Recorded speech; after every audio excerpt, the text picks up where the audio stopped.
Today we're tackling, well, a really difficult and dark subject. We're diving deep into the huge amount of documentation surrounding Jeffrey Lionel Dahmer, the man known as the Milwaukee Cannibal. Yeah, this is a look into the public record. It's a massive chronological profile, really. It covers his whole life, his 17 known murders between 78 and 91, the patterns, the system failures. Right, and the legal battles, the psychology debates after he was caught. Exactly. And our goal here for you listening is really just to provide a structured, factual look. We're using police reports, court transcripts, psychological evaluations, basically everything that's documented. We want to understand how someone goes from, a troubled kid to committing these horrific acts, necrophilia, cannibalism, keeping body parts. Brills, skeletons, yeah. Yeah. The idea is to map out those key moments. Where did things go irrecoverably wrong? And just as important, where did the system, the safety nets, just completely fail? Yeah, this isn't about shock value. It's about understanding the facts from this really dark chapter, especially that shift, right? From the early, almost messy killings to the later, very methodical, horrifying rituals. That progression is absolutely central. The records clearly show him moving from maybe panic in the first killing to this incredibly controlled, calculated system. Victims became, well, objects, material for that altar he planned. An altar, we'll get to that. Yeah. And the preservation attempts, keeping skulls, skeletons, it shows this deep obsession with what, ownership? Permanence. I think that's exactly it. Ownership, control, permanence. And it just escalated with every single murder he got away with. Okay, so to really get into this, we have to start at the beginning. Milwaukee, 1960. His dad, Lionel, was a chemistry student then, later a chemist. His mom, Joyce, a teletype instructor. Right. Mixed background, German, Welsh, Norwegian, Irish. But the family environment, it sounds unstable right from the start. How so? The records conflict a bit, don't they? They do, which is interesting itself. Some suggest he didn't get enough attention, maybe emotional neglect. But others, including Lionel's own book, say Joyce could be doting, but unpredictably so. She was described as tense, a hypochondriac, suffered from depression. Which led to constant fighting between the parents. Constant bitter arguments. And Joyce even attempted suicide. There's documentation of that. Yeah, I saw that. An overdose. Exactly. Equinil. It's a type of tranquilizer. This was before Jeffrey was even a teenager. He himself recalled feeling this unsure solidity of the family from a really young age, like the ground was always shifting. Then there's this documented change around age 4 after surgery. A double hernia surgery. Before that, descriptions are like energetic and happy. Afterwards, he apparently became subdued, timid. Now, you can't draw a direct causal line, obviously, but It coincides with something else starting. it does, this fascination with death. And it started, oddly enough, because of his father. Right, the animal bones under the house. Lionel was clearing them out, and Jeffrey saw it. He later said he was oddly thrilled by the sound of the bones. He called them his fiddlesticks. It wasn't just curiosity. It seems like it was a deeper, emotional reaction. And Lionel, being a scientist, he didn't see danger signs. He saw scientific interest. So when young Jeffrey started collecting roadkill chipmunks, squirrels, and taking them to this little hut in the woods to dissect. Lionel actually showed him how to preserve the bones. Yeah, how to bleach them, preserve them safely. He thought it was just a science project. Jeffrey, though, he was already preserving things in formaldehyde, putting skulls on little crosses he made. It's this really disturbing mix of, scientific detachment learned from his dad and this art-developing dark ritual. Then adolescence hits. High school. The drinking starts. Heavily. By age 14, at Revere High School, he was drinking a lot, hiding it. He called alcohol my medicine. He was an outcast, pretty isolated. And the fantasies start to take a specific shape. Very specific. Sexual fantasies, always about domination, control, and dissection, focused on a submissive male partner, specifically the chest and torso. And it wasn't just fantasy. There was an attempt, wasn't there? Before Hicks. Correct. Around 16, he actually hid, armed with a baseball bat, waiting for this male jogger he found attractive. The plan was to attack him, subdue him. But the jogger didn't show up. Didn't show up that day. But the intent was there. He'd crossed a line mentally from animals to humans as potential objects for this control. And around the same time, he's doing those weird doing a Dahmer pranks in school. Oh, right. The bleeding, pretending to have seizures. Yeah, faking cerebral palsy, just bizarre attention-seeking stuff, often to get money for alcohol. It's this strange combination of hidden violent urges and this disruptive public behavior. And the final piece, that early instability. The parents' divorce. Bitter divorce, finalized July 1978. Joyce moves away to Wisconsin with the younger brother David, and that leaves Jeffrey, just turned 18, graduated high school, completely alone in the family house in Ohio. A vacuum. A total vacuum. And into that vacuum, just weeks before the divorce was final, comes the first murder. Stephen Hicks, June 18th, 1978. Tell us about that. Hicks was just hitchhiking. Yeah, 18 years old, trying to get to a rock concert. Dahmer picks him up, offers him beer, lures him back to the empty house. They drink for hours. Hicks wants to leave. And Dahmer couldn't let him. Couldn't let the object of control walk away. He hit him from behind, twice, with a 10-pound dumbbell, then strangled him with the bar of the dumbbell, dragged the body to the basement. The records say he masturbated over the corpse then. And the disposal, it wasn't panicked. Not at all. It was methodical, calculated. Over the next few weeks, he dissected the body, dissolved the flesh in acid, crushed the bones with a sledgehammer, scattered the fragments in the woods behind the house, threw the tools and Hicks's stuff in the river. So right from the first one, there's dismemberment, chemical disposal. It's like an instant, improvised blueprint for how he'd operate later, chillingly calculated for a first kill. So after Hicks, the next decade or so seems like just aimless drifting, lots of failure. A lot of failure, yeah. And constant, heavy alcohol abuse fueling it. He tried Ohio State University, lasted one term. His GPA was 0.45? 0.45 out of 4.0. Wow. Total academic wipeout, purely down to drinking. Then he tried the Army in '79, combat medic in West Germany. How did that go? Started, average soldier. But the drinking just took over again, intoxicated pretty much daily. By early '81, he got an honorable discharge, but for unsuitability. Basically, he couldn't function. There were also some later allegations, unproven, about sexual assault against other soldiers while he was there. He denied them. So he comes back to Ohio, and his dad tries again to find some structure for him. Lionel was desperate. He sends him to live with his own mother, Catherine Dahmer, Jeffrey's grandmother, in West Allis, Wisconsin. This is late 1981. The hope was her stability might, rub off on him. Did it work? Even temporarily? It seemed to, for a bit. She provided some structure. He got a job as a phlebotomist, lasted about 10 months. Handling blood needles, given his later interests. Yeah, the symbolism isn't lost there, but he lost that job too. Then he was unemployed for over 2 years, just living off his grandmother. And the arrests started happening. The indecent exposure one, right, at the State Fair Park. August '82, exposed himself in front of 25 people, got convicted of disorderly conduct. It shows that that exhibitionist streak again, that boundary pushing. But the really significant turn seems to come after he gets the job at the Ambrosia Chocolate Factory in '85. That's right. He's working again, stable job. And then he gets propositioned, apparently, in a public library. And that encounter, the record suggests, just reignited those teenage fantasies. The control, the dominance. So he starts going to gay bars, bathhouses. Yes, but he found the actual encounters unsatisfying because his partners were conscious, they moved, they had agency. He didn't have the total passive control he craved. Which leads to a really disturbing psychological shift. Absolutely crucial point. He consciously decided, he confessed this later, he trained myself to view people as objects of pleasure instead of people. He actively worked to dehumanize potential partners in his mind. And that mental shift allows him to start the drugging. Exactly. June 1986 is when the pattern starts. He starts lacing drinks, usually liquor, with sedatives, triazolam, temazepam. How did he get those? He basically scammed doctors, said he needed sleeping pills to cope with shift work at the factory, went to different doctors, got multiple prescriptions.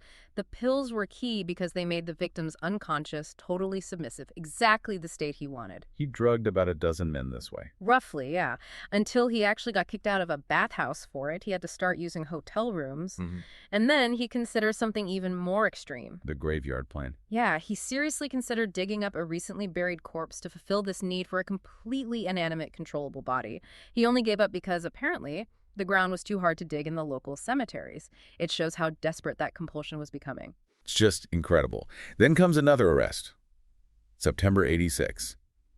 Lewd behavior with 2 young boys. 12-year-old boys, near the Kinnickinnic River. This time it leads to probation, a year, and court-ordered counseling. A chance for intervention. An intervention that completely failed. Utterly. Because while he's on probation, living with his grandmother, November 1987, he commits the second murder, Stephen Tuomi. And this one he claimed was different. The blackout. He met Tuomi, who was 25, visiting from Michigan, at a bar. took him to the Ambassador Hotel. Dahmer always maintained he had zero memory of the killing itself. Just woke up the next morning, Tormy dead underneath him, chest crushed, badly bruised. Dahmer had bruises on his own arms and hands. Suggesting extreme violence, whether he remembered it or not. Definitely. And while he claimed amnesia about the act, his actions after finding the body were anything but amnesiac, very methodical. He took the body back to his grandmother's house. Smuggled it back in a suitcase, kept the body there for a week before dismembering it in the basement. The audacity is staggering. And the process was similar to Hicks, but with an added element. Same basic process. Severed limbs, filleted flesh, crushed bones with a sledgehammer, disposed in the trash. But this time he tried to keep the skull. Boiled it in Soilax, that's an industrial cleaner, and bleach, trying to get that permanent trophy. But it didn't work. Made the skull too brittle, it crumbled, so he had to pulverize it like the bones. But the attempt is key. The desire for the permanent trophy is now active. And Twomey's murder was the point, he said, where he stopped trying to fight the urges. That's what he claimed, the point of no return. And he proved it by killing 2 more victims right there in his grandmother's house. James Dox Tater, who was only 14. 14? Yes, a Native American boy involved in prostitution. And Richard Guerrero, who was 22. Same method. Drugging, strangulation, and again, he tried to preserve their skulls. Failed, pulverized them. How did his grandmother not notice? Yeah. Or did she? She eventually did notice things. The constant drinking, him bringing men home late at night, and crucially, foul smells coming from the basement and the garage. In September 1988, she finally asked him to move out. But right after that, before he even moves, comes arguably the biggest systemic failure before the final apartment horrors. The arrest involving Conorax into Sumphone's older brother. This is just infuriating when you look back. September 88 again, he's arrested for drugging and sexually fondling a 13-year-old Laram boy. The family had recently immigrated. And there were psychological evaluations done for this case, right, before the murders were known. Yes, and they flagged major issues: deep alienation, impulsivity. He was actually diagnosed then with schizoid personality disorder, that detachment from relationships, restricted emotions, red flags everywhere. Yet, for sexually assaulting a child, with those psych reports, what was the sentence?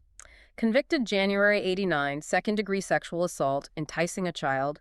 He got 5 years probation, 1 year work release. He had to register as a sex offender, attend therapy, but he didn't serve any significant jail time up front. Which meant he was free. Free enough. And between the conviction in January 89 and the actual sentencing hearing a few months later, he killed again. His 5th victim, Anthony Sears. And Sears marks another escalation. A huge one.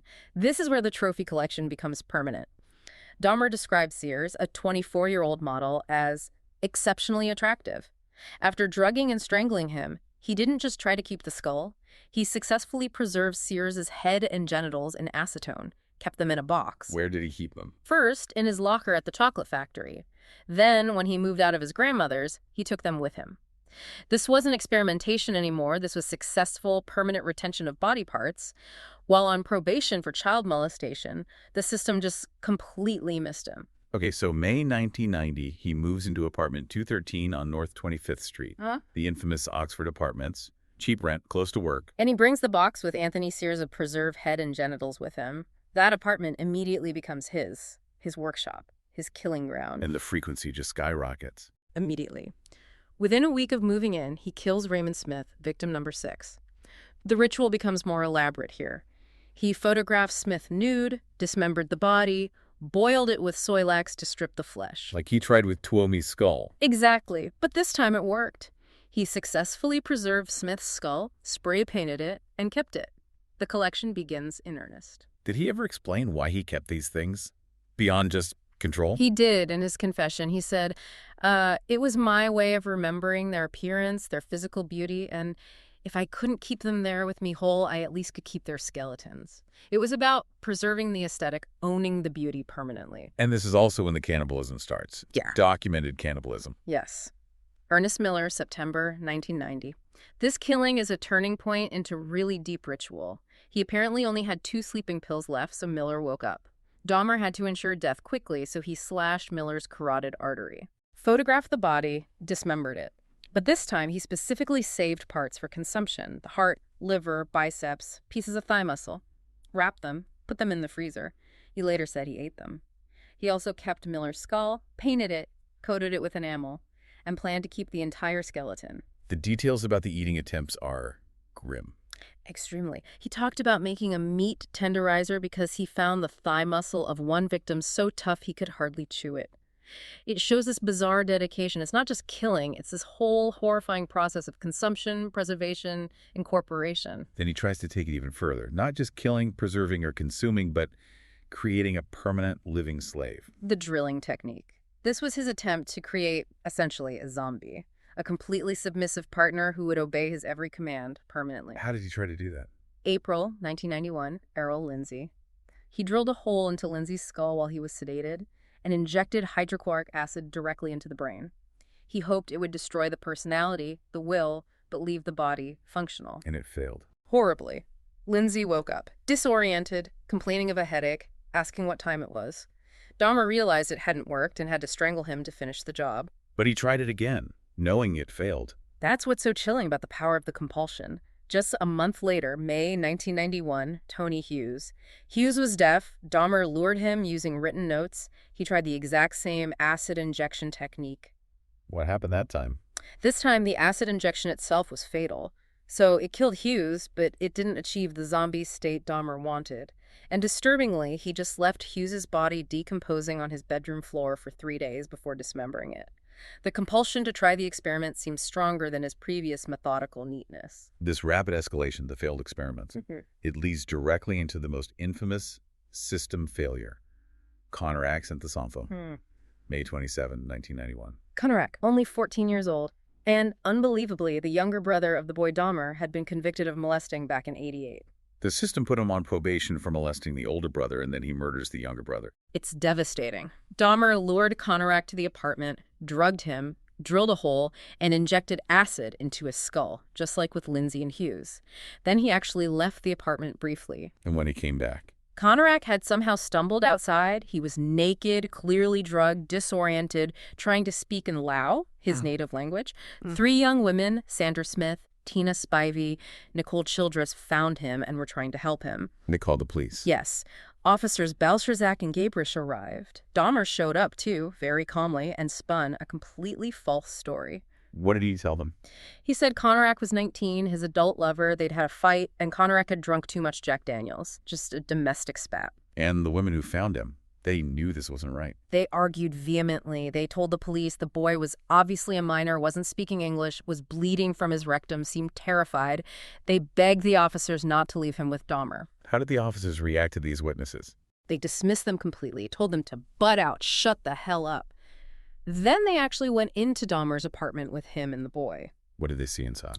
They saw Polaroid photos lying around, photos Dahmer had taken of previous victims, possibly in bondage poses. Officer Gabrish smelled that horrific odor. The smell of Tony Hughes's decomposing body was still lingering in the bedroom. So they see suspicious photos, smell decomposition, have witnesses screaming about assault and the victim being a child. And they still bought Dahmer's story. They helped him get the boy back inside, told Dahmer to take good care of him, and left. They radioed it in as a domestic dispute. One officer was even recorded on the radio saying his partner needed to get deloused because of the state of the apartment. It's just unbelievable negligence, and it highlighted massive issues in Milwaukee, right? Racial tensions. Huge issues. Conorak was Southeast Asian. The witnesses were black women in a predominantly black neighborhood. The officers were white. It became a symbol of police indifference, possibly bias towards minority communities. And the consequence for Conorak was immediate and fatal. Dahmer confessed later. As soon as the police left, he injected a second fatal dose of acid into Conorak's brain. That police failure directly cost Conorak his life and allowed Dahmer to kill 5 more men. 5 more in just the next 2 months. July 1991 was insane. He said he felt completely swept along, just killing constantly. Jeremiah Weinberger, July 5th. He tried injecting boiling water into the skull this time instead of acid, also fatal. Then Oliver Lacey. July 15th, strangled, dismembered. Dahmer kept his head and heart in the refrigerator. He was saving Lacey's entire skeleton for the altar project. And the last one. Joseph Breithoff, July 19th, killed him, left the body for 2 days. It started attracting maggots. Then he decapitated him. Breithoff's torso ended up being one of the 3 found dissolving in that big blue acid drum. So it wasn't the police finally figuring it out. The end came because a victim escaped. Tracy Edwards, July 22, 1991. Edwards was lured there, promised $100 and some beer, but as soon as he got inside apartment 213, he knew something was terribly wrong. What tipped him off? The smell, first off. Just overpowering, foul. Then he saw boxes of hydrochloric acid, weird posters of naked men, and Dahmer was watching The Exorcist III on video. And then Dahmer made his move. Yeah. He managed to get one handcuff onto Edwards' wrist, pulled out a big knife about 9 inches long, and then he told Edwards his plan. He was going to eat his heart. Terrifying. How did Edwards get away? Pure adrenaline and quick thinking. He pretended to go along with it for a moment, waited until Dahmer was slightly distracted, then punched him hard and bolted for the door, which luckily wasn't locked. He ran out with the handcuffs still dangling from his wrist. Flagged down police. Found a patrol car almost immediately. Officers Roth and Mueller, Edwards, still cuffed, frantically told them what happened, led them back to the apartment building. Was Dahmer still there? Yes. When the officers got to the apartment door, Dahmer was inside, apparently trying to lock the other cuff onto himself. They went in. How did they go from assault victim with a handcuff to realizing what this place was? Officer Mueller was looking for the key to the handcuffs. He opened a bedside table drawer, and instead of a key, he found those Polaroids, dozens of them. The photos Dahmer took of his victims. Exactly. Pictures of dead bodies, dismembered parts, skulls, bodies posed in sexual ways. Mueller looked at them and just knew. He said, "These are for real." Dahmer then tried to resist arrest, but they overpowered him. And then they started searching properly. The refrigerator. That was the first major discovery after the photos. Officer Mueller opened it and found a severed human head just sitting on the shelf, a black male's head. That's when they knew this was beyond anything they imagined. The medical examiner later said it was like dismantling a museum, not a crime scene. Give us the scale of what they found in there. The inventory is just horrific. It's staggering. 4 severed heads in the kitchen area, 7 human skulls found elsewhere, some bleached, some painted, in the freezer. 2 human hearts, other organs, pieces of human flesh, 2 full skeletons being assembled, preserved genitals, and that 57-gallon blue drum in the corner. With the acid. Containing 3 human torsos in the process of dissolving. Plus, crucially, those 74 Polaroid photos documenting everything. Those photos were key evidence, weren't they? Undermining any claim of blackout or insanity. Absolutely devastating for the defense later. They showed him pausing during the acts, posing the bodies, documenting his work. Clear evidence of planning, memory control, not impulsive chaos. And after the arrest, Dahmer didn't lawyer up immediately. No, he waived his right to an attorney right away. He seemed almost relieved. He told Detective Patrick Kennedy he wanted to confess, to put an end to it. He said something like, "I created this horror. It only makes sense. I do everything to put an end to it." Led to a massive confession. Over 60 hours of interviews produced a 178-page confession detailing all 16 murders in Wisconsin, plus admitting to the Stephen Hicks murder back in Ohio from 1978. And he detailed the ultimate plan, too. The altar. Yes, that was the end goal. He wanted to build this private shrine in his living room, a black table covered with a black curtain. On it, he planned to display 7 of the skulls he'd collected, plus the 2 full skeletons he was preserving, Miller's and Lacey's. He called it a place for meditation where he could draw power from them. Just unreal. Yeah. And the cannibalism motive, it changed over time. He said initially it was just curiosity, but later it became something deeper. He felt, in his words, "It made me feel they were even more a permanent part of me, a way to fully possess and absorb them." So the trial starts January 92. He pleads guilty to the 15 Wisconsin murders, but guilty and insane. So the whole trial became about his mental state. Exactly. Wisconsin law puts the burden on the defense to prove insanity. Could his mental disorders, and he had several diagnoses floated, borderline personality, schizotypal, psychotic disorder, definitely necrophilia, could they have prevented him from understanding his actions were wrong or from controlling them? What were the core defense argument? That he was fundamentally driven by these uncontrollable obsessions, especially the necrophilia. Dr. Fred Berlin, a key defense expert, argued it was a sickness he discovered, not chose. That he was essentially a killing machine compelled by his disorder. So not responsible because the machine was broken. That was the idea, but the prosecution countered strongly. Their main expert, forensic psychiatrist Dr. Park Dietz, argued Dahmer was legally sane. He called him calculating and cunning. What was Dietz's key point? It was brilliant, really. Dietz pointed out that Dahmer admitted he often drank alcohol before committing the murders, specifically to overcome his inhibition against killing. Meaning he had an inhibition, he knew it was wrong. Precisely. If the compulsion was truly irresistible, Dietz argued, he wouldn't need alcohol to numb his conscience or his fear. The very act of using alcohol to enable the killing proved he understood the wrongness and was making a calculated choice to overcome that understanding. Dietz also used the Polaroids as evidence of planning, and Dahmer's own statements about identifying with villains like the killer in Exorcist III or Darth Vader. And the jury bought the prosecution's argument. They did. They found him legally sane for each of the 15 murders. Since Wisconsin doesn't have the death penalty, the only sentence was life imprisonment. He got 15 consecutive life terms, adding up to 941 years. Later, Ohio added another life term for the Hicks murder. So Dahmer goes to prison, Columbia Correctional Institution, initially in solitary. Yes, for his own safety, for about the first year.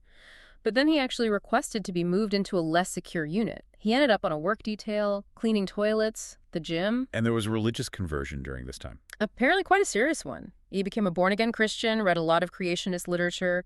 He was even baptized in the prison whirlpool in May 1994 by a minister named Roy Ratcliffe, who visited him regularly. But did that change his underlying mental state? He still seemed conflicted. Deeply. He reportedly questioned if continuing to live was sinning against God. He told his mother, Joyce, basically, I don't care if something happens to me. He seemed almost resigned to, or even welcoming of, death. And there had already been an attempt on his life in prison. Yeah, just a few months before his death.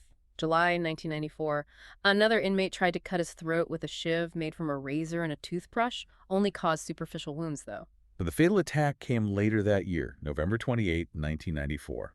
He was on his cleaning duty in the prison gym showers with two other inmates, Jesse Anderson and Christopher Scarver. Scarver attacked both Dahmer and Anderson with a heavy metal bar he'd taken off some weight equipment. Both Dahmer and Anderson were killed. Yes. Scarver later claimed, God told me to do it. He was diagnosed with schizophrenia. But there were strong suggestions of a racial motive, too. How so? Scarver was black and reportedly held racist views against white people. Dahmer's victims were predominantly minorities, which caused immense anger. And Jesse Anderson, the other man killed, had notoriously tried to frame two black men for murdering his own wife. So Scarver might have seen himself as an avenger. How did people react to Dahmer's death? The families of the victims? It was really mixed. Dahmer's mother was furious, felt the prison failed to protect him. Some victims' families expressed relief, even celebrated, but others found no peace in it. Catherine Lacey, Oliver Lacey's mother, had this incredibly poignant quote, "The hurt is worse now because he's not suffering like we are." His death didn't end the impact on Milwaukee, obviously. Not at all. The Conorak synthesome case left deep scars, exposed huge distrust between the community and the police, especially around race. As a symbolic gesture, the Oxford Apartments building was completely torn down in November '92. It's just an empty lot now. And what happened to all the stuff inside? The tools, the freezer, the photos? That caused huge controversy. There was a plan to auction it all off. Public outcry was massive. People didn't want these horrific items becoming collector's pieces. So a local group, Milwaukee Civic Pride, raised money. A big chunk came from a philanthropist named Joseph Zilber. They bought everything. And destroyed it. Yes. All the artifacts were purchased specifically to be destroyed. They were taken to a landfill in Illinois and buried. A deliberate act to erase them. What about his family, his parents? Lionel, his father, and Joyce, his mother, who went by Joyce Flynn after the divorce, they never changed their names. They both maintained contact with him in prison until his death.